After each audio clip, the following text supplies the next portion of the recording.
অ্যারেন্ডল নামক এক রাজ্যে জাদুকরী ক্ষমতার এক রাজকুমারী বাস করত। সে হাত দিয়ে যা স্পর্শ করত সেটাই তখন বরফে পরিণত হয়ে যেত।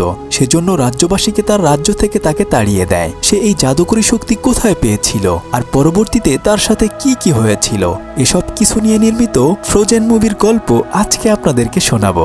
আপনাদের সাথে আছি আমি সাদি। তো চলুন গল্পটি শুরু করা যাক। অ্যারেন্ডল রাজ্যের রাজার দুটো কন্যা সন্তান ছিল। বড়টার নাম এলসা আর ছোটটার নাম এনা। ছোট বোন এনা তার বড় বোন এলসাকে সকালবেলা ঘুম থেকে বারবার ডেকে তুলছিল।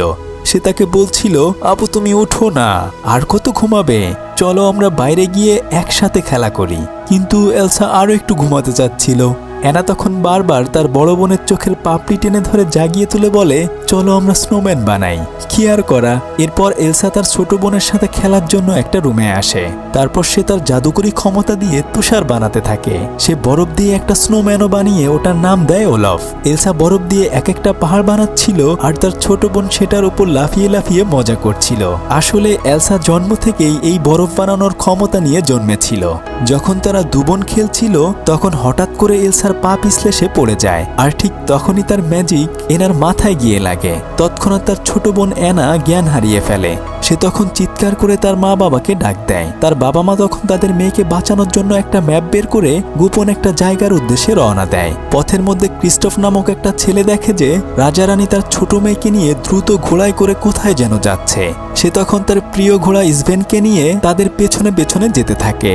রাজারানী একটা জায়গায় গিয়ে পাথরের কাছে তার মেয়েকে বাঁচানোর জন্য সাহায্য চায়, আর ঠিক তখনই ওখানে থাকা পাথরগুলো জীবন্ত হয়ে যায়। আসলে এই পাথরগুলো হচ্ছে ট্রল, যা এক ধরনের জীবন্ত পাথর। তখন একজন ট্রল এসে রাজার কাছে জানতে চায় এই ক্ষমতা আপনার মেয়ে কিভাবে পেয়েছে। রাজা তখন বলে এটা সে জন্মগতভাবে পেয়েছে। সে তখন এনার মাথা থেকে সেই মুহূর্তে সমস্ত স্মৃতি মুছে ফেলে, যার ফলে এনা কিছুক্ষণ পরেই সুস্থ হয়ে যায়। কিন্তু সে তখন বলে রাজকুমারী এলসার এ শক্তি সে বড় হওয়ার সাথে সাথে আরো বেশি বেড়ে যাবে, কিন্তু এটা যদি সে নিয়ন্ত্রণ করতে না পারে তাহলে এই শক্তি সবচেয়ে বড় শত্রু হয়ে দাঁড়াবে। এসব কথা লুকিয়ে লুকিয়ে ক্রিস্টোফ শুনে ফেলে। রাজা তখন রাজকুমারীদেরকে নিয়ে রাজ্যে ফিরে আসে। সেদিন থেকে সে তার বড় মেয়েকে এই ক্ষমতার জন্য আলাদা একটা রুমে বন্দি করে রাখে, যেন সে তার এই ক্ষমতার উপর নিয়ন্ত্রণ আনতে পারে। আর বাইরের মানুষের রাজ্যের ভিতরে আসা একদম বন্ধ করে দেয়, যেন তার মেয়ের এই ক্ষমতা সম্পর্কে কেউ জানতে না পারে। যাই হোক, এরপর থেকে এলসার দিন ওই রুমের ভেতর একা একা কাটতে থাকে। কিন্তু মাঝে মাঝেই তার ছোট বোন এনা তাকে খেলা করার জন্য ডাকলেও সে কখনোই তার ওই ঘর থেকে বাইরে বের হয় না। এভাবে আস্তে আস্তে তার ক্ষমতা আরও বাড়তে থাকে। এখন সে যা স্পর্শ করে সেটাই বরফ হয়ে যায়। তাই তার বাবা মা সবসময় তাকে হাত মোজা ব্যবহার করতে বলে। এভাবে ওই বন্দি অবস্থায় সে আস্তে আস্তে করে বড় হতে থাকে। একদিন তার বাবা মা সমুদ্র যাত্রার জন্য বের হয়, কিন্তু সেদিন প্রচণ্ড ঝড়ে তাদের জাহাজ ডুবে গেলে তারা দুজনেই মারা যায়। এরপর প্রায় 3টা বছর কেটে যায়। এখন সময় হয়েছে এ রাজ্যের নতুন রানী হিসেবে এলসাকে ঘোষণা দেয়ার। এত বছর পরে আবারও অ্যারেন্ডেল রাজ্যের দরজা খুলে দেয়া হয়েছে। চারদিকে যেন আনন্দের ধুম পড়ে গেছে। আর এতদিন পরে এলসা ঘরের বাইরে বের হতে পারবে এটা ভেবে তার ছোট বোন এনা অনেক বেশি খুশি ছিল। সে সারা রাজ্য জুড়ে নেচে গিয়ে ঘুরে বেড়াচ্ছিল আর মনে মনে ভাবছিল যেহেতু আজকে অনেক রাজ্য থেকে রাজকুমাররা এই রাজ্যে আসবে, হয়তো আজকে সে তার মনের মানুষকে খুঁজে পেয়ে যাবে। তাই সে গান গাইতে গাইতে হঠাৎ করে একটা নৌকার ভেতরে পড়ে যায়। ঠিক তখনই অন্য রাজ্যের রাজকুমার হান্স তাকে ওখান থেকে বাঁচিয়ে নেয়। এনা হান্সকে দেখেই পছন্দ করে ফেলে। যাই হোক, এরপরে রাজ্যের সমস্ত মন্ত্রীগণ মিলে এলসাকে তাদের নতুন রানী হিসেবে ঘোষণা দেয়। এলসা তখন তার হাত মোজা খুলে ছোট্ট একটা লাঠি এবং জার হাতে নেয়। যখন সে শপথ পড়ছিল তখন সে অনেক বেশি ভয় পাচ্ছিল, যার ফলে তার হাতে থাকা ওই লাঠি এবং জারে বরফ জমতে শুরু করে। তাই সে ভয়ে খুব দ্রুত ওগুলো ওখানে রেখে আবার হাত মোজা পরে নেয়। সবাই তখন নতুন রানীকে পেয়ে অনেক বেশি খুশি হয়ে যায়। আনন্দে তারা সবাই গানের তালে তালে নাচ করছিল। এনা তখন হান্সের সাথে ডান্স করে। আস্তে আস্তে তারা একে অপরকে পছন্দ করতে শুরু করে। তারা দুজন তখন দুজনকে তাদের মনের কথা জানিয়ে দেয়। এই খুশির দিনে এনা তার বোনকে তার ভালোবাসার কথা জানায়। সে তার বোনকে বলে রাজকুমার হান্সকে তার অনেক ভালো লেগেছে এবং সে তাকেই বিয়ে করতে চায়। কিন্তু এলসা তার এই কথায় একদমই রাজি হয় না। সে তখন তার ছোট বোনকে আড়ালে নিয়ে কথা বলতে চায়। তবে অ্যানা এলসাকে বলে, তোমার যা বলার তুমি আমাকে এখানেই বলো। তখন এলসা বলে, তুমি সত্যিকারের ভালোবাসার কি জানো? আজকে মাত্র এই ছেলেটার সাথে তোমার দেখা হয়েছে, আর তুমি এখনই তোমার জীবনের এত বড় একটা সিদ্ধান্ত নিতে চাচ্ছ? তোমাদের এই বিয়েতে আমি একদমই রাজি নই। তখন অ্যানা তার বোনকে বলে, তুমি সত্যিকারের ভালোবাসার কি বুঝবে? তুমি তো এতদিন ঘরের মধ্যেই আটকে ছিলে। তুমি শুধু তোমার আপনজনকে দূরেই রাখতে পারো। এলসা তার ছোট বোনের কোনো কথায় কান না দিয়ে ওখান থেকে চলে যাচ্ছিল, আর তখনই অ্যানা তার হাত টান দিলে হাত মোজা খুলে যায়। এলসা তবুও কোনো কথা না শুনে যখন চলে যাচ্ছিল, তখন অ্যানা বলে, তুমি কেন আমার কথা বুঝতে পারছো না? আর এ কথা শুনে এলসা হাত ঝাড়া দিয়ে অ্যানাকে এখান থেকে চলে যেতে বলে। ঠিক তখনই তার হাতের ইশারায় ওখানে একটা বরফের প্রাচীর হয়ে যায়। এটা দেখে উপস্থিত সবাই অনেক বেশি অবাক হয়ে যায়। তারপর এলসা ওখান থেকে দৌড়ে চলে যায়, কিন্তু যখন তার হাত ঝর্ণার পানিতে লাগে, ঠিক তখনই সেই পানি বরফে পরিণত হয়। ওখানে তখন ডিউক নামে এক ব্যক্তি এলসাকে ডাইনি বলতে থাকে। এলসা কি করবে ভেবে না পেয়ে ওখান থেকে দৌড়াতে থাকে, আর ঠিক তখনই তার সামনে একটা নদী পড়ে যায়। সে ওই নদীতে পা রাখতেই সমস্ত পানি বরফ হয়ে যায়। সে তখন ওখান থেকে দৌড়ে নদী পার হয়ে চলে যায়। অ্যানা তার বড় বোনকে ডাকতে থাকে, কিন্তু সে কারও কোনো কথা শোনে না। যাই হোক, কিছুক্ষণের মধ্যেই ওই রাজ্যে তুষারপাত শুরু হয়ে যায়, আর সমস্ত জায়গায় পানি জমে বরফ হয়ে যায়। সেজন্য সবাই বলতে থাকে, হয়তো এলসা একজন ডাইনি, সে জাদুবিদ্যা করে এসব কিছু করেছে। তখন অ্যানা বলে, আমার বোন ডাইনি নয়, আমার জন্যই আজ এমনটা হয়েছে। আমি যেভাবেই হোক না কেন আমার বোনকে ফিরিয়ে আনবো, আর ততক্ষণ পর্যন্ত এই রাজ্য হাঁস দেখাশোনা করবে। সে তখন একটা ঘোড়া নিয়ে তার বোনকে খোঁজার জন্য বের হয়ে যায়। ওদিকে এলসা অনেক পথ পাড়ি দিয়ে হাঁটতে হাঁটতে একটা পর্বতের কাছে চলে আসে। সে তখন তার জাদুকরি শক্তি দিয়ে ওই পাহাড়ের উপর তার নিজের একটা বরফের রাজ্য গড়ে তোলে। এই প্রথম এমন মুক্ত জায়গা পেয়ে সে অনেক বেশি খুশি ছিল। সে মুক্ত পাখির মতো তার নিজস্ব রাজ্যে গান করে ঘুরে বেড়াতে থাকে। অন্যদিকে অ্যানা তার বোনকে খুঁজতে খুঁজতে একটা পাহাড়ের কাছে চলে আসে। তখন ওখানে তুষার পড়ছিল, তাই কিছুক্ষণ পরে ভয়ে তার ঘোড়াটি তাকে ওখানে রেখে চলে যায়।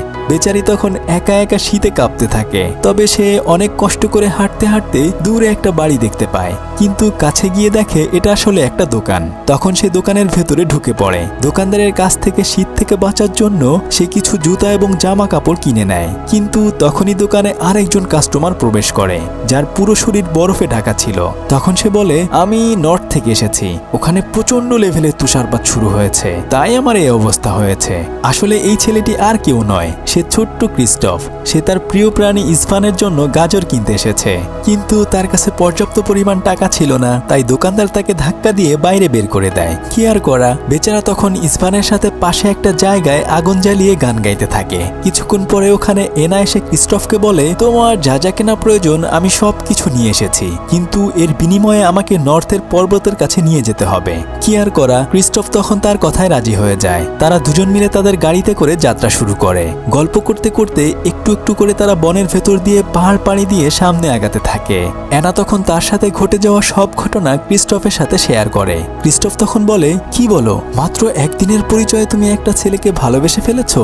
এটা হয় নাকি? হ্যাঁ, যাই হোক, তারা একটু একটু করে সামনের দিকে আগাতে থাকে, কিন্তু কিছুক্ষণ পরেই অনেকগুলো নেকড়ে তাদের পথ আটকে দেয়। একটু পরে ক্রিস্টফকে একটা শেয়াল কামড় দিয়ে নিচে ফেলে দেয়। সে একটা দড়ি ধরে কোনো রকম গাড়ির সাথে ঝুলে থাকে।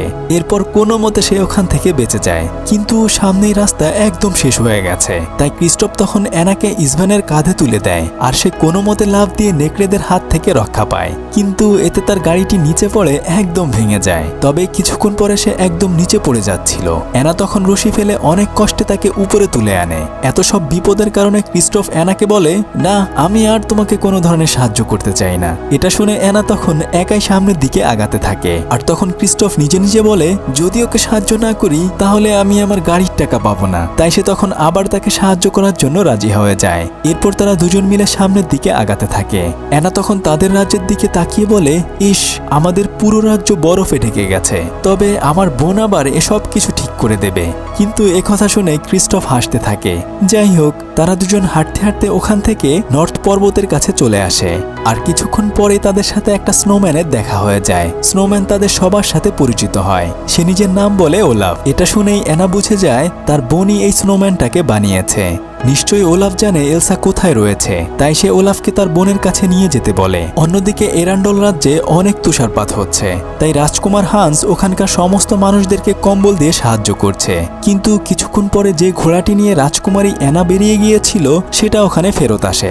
তখন হান্স বলে, নিশ্চয়ই অ্যানা বিপদে পড়েছে, আমাদের উচিত তাকে সাহায্য করা। আমার সাথে তোমরা কে কে যেতে চাও? তখন কয়েকজন মানুষ রাজি হয়, কিন্তু ডিউক তার সাথে তার নিজের দুজন মানুষ পাঠিয়ে দেয় আর তাদেরকে বলে দেয় যদি রানী এলসাকে দেখতে পাও তাহলে তাকে হত্যা করে ফেলবে। এদিকে অ্যানা হাঁটতে হাঁটতে অনেক সুন্দর একটা বরফের রাজ্যের ভেতরে চলে আসে, কিন্তু তাদের সামনে অনেক বড় একটা পাহাড় ছিল। তখন অ্যানা ওই পাহাড় বেয়ে উপরে ওঠার চেষ্টা করে, কিন্তু কিছুক্ষণ পরে সে ওখান থেকে পড়ে গেলে ক্রিস্টোফ তাকে বাঁচিয়ে নেয়। তখন ওলাফ বলে, আরে তোমরা আমার সাথে আসো, উপরে যাওয়ার জন্য একটা সিঁড়ি রয়েছে। তারপর তারা একটু আগালে ওখানে অসম্ভব সুন্দর একটা বরফের রাজ্য দেখতে পায়। তারা আস্তে আস্তে করে ওই মহলের ভেতরে চলে আসে। দরজা খুলে অ্যানা ভেতরে প্রবেশ করে। তখন সে বাকি সবাইকে বাইরে অপেক্ষা করতে বলে। ভেতরে গিয়ে এত সুন্দর সবকিছু দেখে অ্যানা অনেক বেশি অবাক হয়ে যায়। সে তখন তার বোনকে ডাকতে থাকে। কিছুক্ষণ পরে এলসা বেরিয়ে আসে। তখন অ্যানা বলে, সেদিনের ব্যবহারের জন্য আসলে আমি অনেক বেশি দুঃখিত আপু, তুমি প্লিজ বাড়িতে ফিরে চলো। তখন এলসা বলে, এরেন্ডল আমার জন্য নয়, বরং তুমি ওখানে থাকো, আর আমি এই বরফের এখানে একা একা থাকবো, যেন আমার জন্য কারো কোনো ধরনের ক্ষতি না হয়। আর ঠিক তখনই ওখানে ওলাফ চলে আসে। অ্যানা বলে, দেখো আপু, আমরা ছোটবেলায় কত স্নোম্যান বানাতাম, তোমার কি সে কথা মনে আছে? আর তখনই সেই ছোট্টবেলার কথা এলসার মনে পড়ে যায়। এলসা তখন অ্যানাকে বলে, তুমি আমার থেকে দূরে দূরে থাকো, না হলে যে কোনো সময় তোমার নিজেরও বিপদ হতে পারে। এই বলে সে ওখান থেকে চলে যেতে থাকে। কিন্তু অ্যানা বলে, তুমি চলে আসাতে আমাদের সারা রাজ্য জুড়ে বরফে ঘিরে গেছে, একমাত্র তুমিই পারো সবকিছু ঠিক করে দিতে। কিন্তু এলসা বলে, আমি আর রাজ্যে ফেরত যেতে চাই না। অ্যানা বারবার তাকে অনুরোধ করতে থাকে, যার ফলে এলসা একটু রেগে যায়। আর তখনই তার হাতের ইশারায় বরফ বের হয়ে অ্যানার বুকে এসে লাগে। সে ব্যথায় চিৎকার করে উঠলে ক্রিস্টোফ ওখানে চলে আসে। সবাইকে দেখে এলসা অনেক বেশি অবাক হয়ে যায়, কিন্তু সে চাচ্ছিল না তার নিজের কারণে তার কাছের মানুষগুলোর কোনো ধরনের ক্ষতি হয়ে যাক, কিংবা তারা কেউ বিপদে পড়ুক। তাই সে তখন তাদের সবাইকে বাইরে বের হয়ে যেতে বলে। কিন্তু অ্যানা তার বোনকে না নিয়ে যেতে চাচ্ছিল না। তাই তখন এলসা বরফ দিয়ে বড় একটা দৈত্য বানিয়ে তাদের সবাইকে বাইরে বের করে দেয়। ওই দৈত্যটি তাদেরকে ভয় দেখিয়ে দেখিয়ে ওখান থেকে তাড়িয়ে দেয়। কিছুক্ষণ পরে তারা দৌড়াতে দৌড়াতে একটা পাহাড়ের কোনায় চলে আসে। ক্রিস্টোফ তখন বুদ্ধি করে রশি দিয়ে নিচে নামতে থাকে, কিন্তু ওই দৈত্যটি এসে তাদেরকে আবার উপরে তুলে নেয় আর চিৎকার করে বলে, তোমরা কখনো এখানে আর কোনোদিনও আসবে না। তখন অ্যানা বলে, হ্যাঁ, এবারের মতো আমাদেরকে মাফ করে দাও, আমরা আর কখনো এখানে আসবো না। এরপর দৈত্যটি তাদেরকে নিচে ছুঁড়ে মারে। তারা তখন কোনো মতে নিজের জীবন বাঁচিয়ে ওখান থেকে ফেরত আসে। কিন্তু ক্রিস্টোফ খেয়াল করে যে অ্যানার চুল একটু একটু করে সাদা হয়ে যাচ্ছে। যেহেতু তার বোন এলসা তার উপর আঘাত করেছিল, সেজন্য এমনটা হয়েছে। এরপর তারা ওখান থেকে হাঁটতে হাঁটতে অনেক পথ পাড়ি দিয়ে একটা নতুন জায়গায় চলে আসে। ক্রিস্টোফ তখন অ্যানাকে বলে, চলো আমার বন্ধুদের সাথে তোমাকে পরিচয় করিয়ে দেই। তারপর সে তাকে কয়েকটা পাথরের সাথে পরিচয় করিয়ে দেয়। কিন্তু ওলাফ বলে, নিশ্চয়ই ক্রিস্টোফ পাগল হয়ে গেছে। যখন ওখান থেকে অ্যানা চলে যাচ্ছিল, আর ঠিক তখনই ওখানে সমস্ত পাথরগুলো আবার জীবিত হয়ে যায়। অ্যানা তখন এই ট্রলগুলোকে দেখেই চিনে ফেলে। তারাও অ্যানাকে পেয়ে অনেক বেশি খুশি হয়ে যায়। তারা তখন সবাই ওখানে নেচে গিয়ে মজা করছিল। কিন্তু কিছুক্ষণ পরেই অ্যানা অসুস্থ হয়ে যায়। তখন ওখানে একজন ট্রল এসে বলে, তোমার বোন যে বরফ তোমার দিকে ছুঁড়ে মেরেছিল, ওটা তোমার হার্টে লেগেছে। যদি সেটা ঠিক করা না হয় তাহলে তুমি খুব শীঘ্রই মারা যাবে। তখন ক্রিস্টোফ ট্রলকে বলে, আপনি তো এই জাদু ঠিক করতে পারেন, তাই না? কিন্তু ট্রলটি বলে, যদি এটা মাথায় লাগতো তাহলে হয়তো আমি এটা ঠিক করে দিতে পারতাম, কিন্তু এটা অ্যানার হৃদয়ে লেগেছে। শুধুমাত্র সত্যিকারের ভালোবাসাই তার হার্ট থেকে এই বরফ গলাতে পারবে। তখন একটু একটু করে অ্যানা আরো বেশি অসুস্থ হয়ে যাচ্ছিল। ক্রিস্টোফ বলে, অ্যানাকে বাঁচাতে হলে খুব দ্রুত আমাদেরকে রাজ্যে ফিরে যেতে হবে, কেননা ওখানে অ্যানার সত্যিকারের ভালোবাসা হান্স রয়েছে। তাই সে তখন অ্যানাকে নিয়ে এরেন্ডল রাজ্যের উদ্দেশ্যে রওনা হয়। অন্যদিকে হান্স তার সমস্ত মানুষজন নিয়ে সেই বরফের পর্বতের কাছে চলে আসে। ওখানে থাকা দৈত্যটি তাদেরকে বাধা দেয়, কিন্তু তারা তারপরেও এলসার মহলের ভিতরে ঢুকে পড়ে। ডিউকের পাঠানো দুজন মানুষ বারবার এলসাকে মেরে ফেলার জন্য আক্রমণ করতে থাকে, কিন্তু সে অনেক কষ্টে নিজেকে বাঁচিয়ে নেয়। কিছুক্ষণ পরে রাজকুমার হান্সও মহলের ভেতরে প্রবেশ করে, আর তখন ডিউকের একজন লোক এলসাকে গুলি করতে গেলে হান্স তাকে বাঁচিয়ে নেয়। কিন্তু বরফের আঘাতে এলসা তখন জ্ঞান হারিয়ে ফেলে। জ্ঞান ফিরলে সে দেখতে পায় যে হান্স তাকে একটা জায়গায় শিকল দিয়ে বেঁধে বন্দি করে রেখেছে। সে তখন এলসাকে বলে, তুমি এই রাজ্যের সবকিছু আবার ঠিক করে দাও, তাহলেই তোমাকে আমরা ছেড়ে দেব। কিন্তু এলসা বলে, দেখো এটা আমি আমার ইচ্ছা মতো করতে পারি না। যাই হোক, এদিকে ক্রিস্টফ অনেক কষ্ট করে এনাকে তার রাজ্যে ফিরিয়ে নিয়ে আসে, কিন্তু রাজ্যের মানুষজন তাকে আর রাজপ্রাসাদের ভেতরে প্রবেশ করতে দেয় না। বেচারা তখন মন খারাপ করে ওখান থেকে চলে যায়। এনাকে এভাবে দেখে হান্স অনেক বেশি কষ্ট পায়। এনা তখন তার অসুস্থতার কথা হান্সকে খুলে বলে। সে হান্সকে বলে, সত্যিকারের ভালোবেসে কেউ যদি আমাকে চুমু খায় তাহলেই আমি সুস্থ হয়ে যাব। সে মনে করে হয়তো হান্স তাকে চুমু খেলে সে ভালো হয়ে যাবে। তখন হান্স বলে, আরে বোকা মেয়ে, তুমি কিভাবে মনে করলে আমি তোমাকে সত্যি সত্যি ভালোবাসি? হ্যাঁ, আমি তো তোমাদের এই রাজ্যের রাজা হতে চেয়েছি, কিন্তু তুমি এত বেশি বোকা ছিলে, তুমি আমার প্রেমে একদম মজে গিয়েছিলে। তবে আমি তোমার বোনকে আটকে রেখেছি, যখন এখানকার আবহাওয়া ঠিক হয়ে যাবে তখনই আমি ওকে মেরে এখানকার রাজা হয়ে যাব। এ কথা শুনে এনা অনেক বেশি কষ্ট পায়। হান্স তখন তাকে একটা রুমের ভেতর আটকে বাইরে চলে যায়। এনা এত শীতের কারণে আস্তে আস্তে করে ওখানে অনেক বেশি অসুস্থ হয়ে যেতে থাকে। তখন হান্স গিয়ে রাজদরবারে সবাইকে বলে, রাজকুমারী এনা মারা গিয়েছে, তার আপন বোন এলসা তাকে মেরে ফেলেছে। তখন তারা সবাই মনে করে নিশ্চয়ই এলসা একজন ডাইনি। তারা সবাই রাজকুমার হান্সকে তাদের রাজ্যের দায়িত্ব দেয়। হান্স তখন বলে, সবার আগে আমাদের উচিত এলসাকে মেরে ফেলা। ওদিকে এলসা কোনো মতে ওখান থেকে পালিয়ে যায়, যার ফলে তখনই সারা রাজ্য জুড়ে সমস্ত কিছু বরফে পরিণত হতে শুরু করে। এটা দেখে রাজ্যের সবাই অনেক বেশি ভয় পেয়ে যায়। ক্রিস্টফ মন খারাপ করে চলে যাচ্ছিল, কিন্তু ইসভেন তাকে আবার ওই রাজ্যের দিকে নিয়ে যায়। সে তখন এনাকে বাঁচানোর জন্য দৌড়াতে থাকে। তবে কিছুক্ষণের মধ্যেই সমস্ত রাজ্য একদম বরফে ঢেকে যায়। আর ওদিকে এনা তো একটা ঘরের ভেতরে বন্দী ছিল, তাই সে তখন আর বের হতে পারছিল না। তবে কপাল ভালো, ওলাফ নামের সেই স্নোম্যানটি গিয়ে তাকে ওখান থেকে কোনো মতে বাঁচিয়ে আনে। আর এদিকে হান্স এলসাকে খুঁজে পায়। এলসা তখন হান্সকে বলে, তুমি আমার বোনের খেয়াল রেখো। তখন হান্স বলে, আপনার কারণেই আপনার বোন এখন মরতে বসেছে, কেননা আপনি ওকে যে আঘাত করেছেন তার ফলে ও একটু একটু করে মারা যাবে। এই কথা শুনে এলসা কান্না করতে থাকে। আর এই সুযোগে হান্স একটা তরবারি বের করে এলসাকে মেরে ফেলতে চায়। আর ঠিক তখনই এনা দৌড়ে এসে তার বোনকে ওখান থেকে বাঁচিয়ে নেয় আর নিজে একটা বরফের মূর্তিতে পরিণত হয়। এটা দেখে এলসা তার বোনের মূর্তি ধরে অনেক কান্না করতে থাকে। আর কিছুক্ষণ পরে আস্তে আস্তে এনা মূর্তি থেকে আবার স্বাভাবিক মানুষ হয়ে যায়। তখন এলসা এনাকে বলে, তুমি কেন আমার জন্য তোমার জীবন উৎসর্গ করেছিলে? এনা তখন বলে, আপু আমি তোমাকে অনেক ভালোবাসি। তখন এলসা বুঝতে পারে একমাত্র সত্যিকারের ভালোবাসাই সব বরফ গলিয়ে দিতে পারে। তারপর সে তার ভালোবাসার ম্যাজিক দিয়ে অ্যারেন্ডল রাজ্যে সব কিছু ঠিক করে দেয়। তাদের রাজ্যে আবারও শান্তি চলে আসে। আর প্রতারক হান্সকে তারা একটা জেলে পুরে দেয়। এনা তখন ক্রিস্টফকে নতুন একটা গাড়ি উপহার দেয়। ক্রিস্টফ এটা দেখে অনেক বেশি খুশি হয়ে যায় আর তারা দুজন দুজনকে ভালোবেসে ফেলে। এখন অ্যারেন্ডল রাজ্যে সবাই এলসাকে তাদের রানী হিসেবে মেনে নেয়। ঠিক এমনই একটা জাদুকরী পরিবারে ছোট্ট একটা মেয়ে ছিল। তাদের পরিবারে সবার ম্যাজিক্যাল পাওয়ার থাকলেও ওই মেয়েটির কোনো জাদুশক্তি ছিল না, তাই সবাই তাকে অপয়া মনে করত। কিন্তু একদিন এই মেয়েটি একটা আলাদা জাদুশক্তি পেয়ে যায়। এই অসাধারণ গল্পটি দেখতে চাইলে স্ক্রিনে থাকা আমাদের এই ভিডিওটি দেখুন। ততক্ষণে সবাই ভালো থাকুন। আল্লাহ হাফেজ।